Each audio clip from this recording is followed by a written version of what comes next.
Welcome to coding OTT। HTML का table chapter चल रहा है अभी आपका, काफ़ी लंबा चलेगा ये। चैप्टर 24 में टेबल की शुरुआत किया हमने। चैप्टर 25 में टेबल के एट्रीब्यूट्स को पढ़ा हमने। कुछ और भी एट्रीब्यूट्स है टेबल के जो बड़ा ही इंपॉर्टेंट है, वो आप सीखोगे इस वीडियो के अंदर। बड़ा ही इंटरेस्टिंग वीडियो है।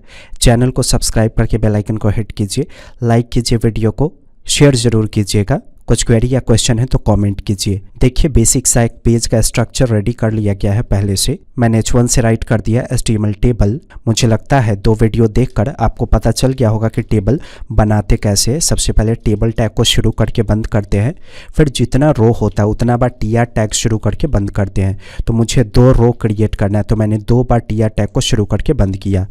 अब पहले रो के अंदर मैंने 4 TD क्रिएट किया अलग अलग, यानी कि 4 अलग अलग कॉलम्स क्रिएट कर लिया। अगर सेव करके रन करेंगे तो ये दिखेगा नहीं।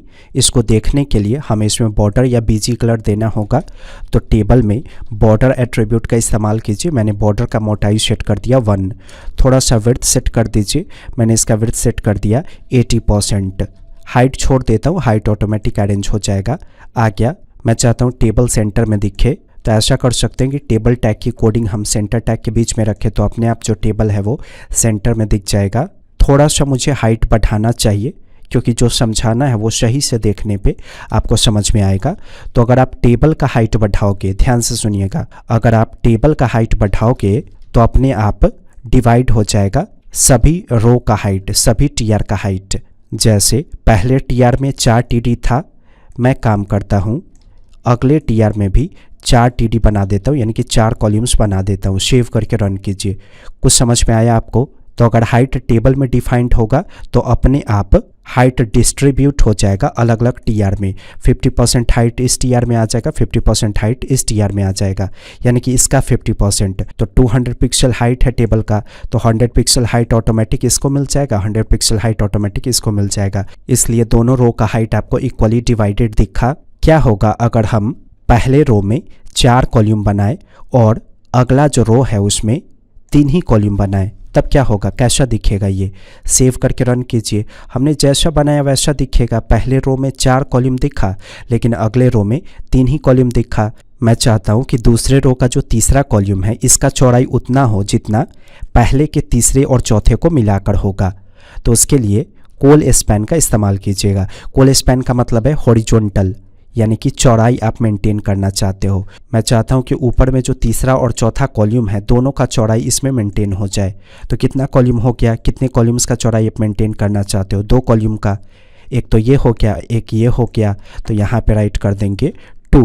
तो इसका मतलब ये जो TD है इसका विड्थ कितना हो जाएगा, इन दोनों कॉलम्स के बराबर। सेव करके रन कीजिए। देखिए हो गया बराबर। तो अगर चौड़ाई में बराबर करना है तो कोल स्पैन, अगर ऊंचाई में बराबर करना है आपको तो रो स्पैन। तो कभी भी कोल स्पैन और row span attribute TD tag में लगता है या TH टैग में। थोड़ा सा और प्रैक्टिस कीजिए कोल स्पैन का। मैंने अगला TR बनाया ऐसे, इसके अंदर एक कॉलम बनाता हूँ। मैंने TD से बनाया, TD के अंदर मैंने राइट कर दिया 1। सेव करके रन कीजिए। देखिए एक ही कॉलम दिखा, और आप नोटिस करो हाइट भी डिस्ट्रीब्यूट हो गया। पहले जो 200 पिक्सल हाइट था टेबल का, उसमें से 100 पिक्सल पहले TR को मिला था, 100 पिक्सल दूसरे TR को, लेकिन अब 3 TR हो गया इस टेबल के अंदर। तो इसका मतलब 200 का एक भाग इसको मिला होगा, अगला भाग इसको मिला होगा, अगला भाग इसको मिला होगा। इसलिए तीनों रो का जो हाइट है वो इक्वली आपको डिवाइडेड दिखा। मैं चाहता हूँ ये जो कॉलम है इसका चौड़ाई उतना हो जितना कि ऊपर का 2 कॉलम मिलाकर हो। तो आप इसमें कोल स्पैन का इस्तेमाल कर दो। कोल स्पैन का वैल्यू सेट कर दीजिए 2, यानी कि 2 कॉलम को मिलाकर इसका चौड़ाई बन जाएगा। सेव करके रन कीजिए। यहाँ तक दिखा। आप चाहते हो 3 कॉलम को मिलाकर इसका चौड़ाई बने, तो आप इसका वैल्यू डिफाइन कर दो 3। सेव कीजिए और रन कीजिए। यहाँ देखिए 3 कॉलम का चौड़ाई इसमें मेंटेन हो गया। आप चाहते हो 4 कॉलम का चौड़ाई मेंटेन हो तो 4 राइट करके सेव करके रन कीजिएगा। अब आप सब में अलग अलग कलर चेंज कर दो, बॉर्डर हटा के, बहुत अच्छा दिखेगा। मैंने बॉर्डर हटा दिया तो टेबल कुछ इस तरीके का दिखा। अब कलर चेंज कीजिए। मैंने यहाँ पे कलर का वैल्यू सेट कर दिया रेड इस TD में। फिर अगले TD में कलर का वैल्यू सेट कर दीजिए ग्रीन। फिर अगले TD में कलर का वैल्यू यहाँ पे सेट कर दीजिए ब्लू। फिर अगले TD में कलर का वैल्यू सेट कर दीजिए यहाँ पे डीप पिंक। इसके बाद ये वाला TD में कलर का वैल्यू सेट कर दीजिए नेवी। फिर इस टीडी में कलर का वैल्यू सेट कर दीजिए पिंक। ये जो कोल स्पैन वाला टीडी है इसमें मैं कलर का वैल्यू सेट कर देता हूँ येलो। और ये वाला जो टीडी है इसमें मैं कलर का वैल्यू सेट कर देता हूँ श्यान। सेव कीजिए और पेज को रिलोड कीजिए। चेंज हो गया कलर। तो कोल स्पैन आप समझ गए। इमेजिन कीजिए कि ऊपर वाला जो रो है इसमें जो कॉल्यूम्स है 1 और 2, मैं एक कॉल्यूम को हटाता हूँ पहले। तो मैंने 2 को हटा दिया यहाँ से। ये जो पहले रो का दूसरा कॉल्यूम है उसको मैंने हटा दिया।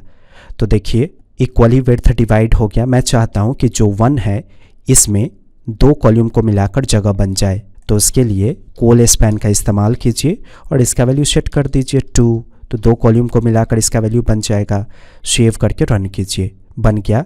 तो कभी भी चौड़ाई मेंटेन करने के लिए कोल स्पैन का इस्तेमाल किया जाता है, विड्थ बढ़ाने के लिए नहीं, चौड़ाई को मेंटेन करने के लिए। आप चाहते हो 2 कॉल्यूम का जगह मेंटेन हो जाए, 4 कॉल्यूम का जगह मेंटेन हो जाए, 3 कॉल्यूम का जगह मेंटेन हो जाए, तब कोल स्पैन का इस्तेमाल करेंगे। वैसे ही ऊंचाई में अगर आपको मेंटेन करना है तो उसके लिए रो स्पैन का इस्तेमाल करते हैं। तो ये वीडियो सिर्फ कोल स्पैन पे आधारित था। अगला वीडियो रो स्पैन पे होगा।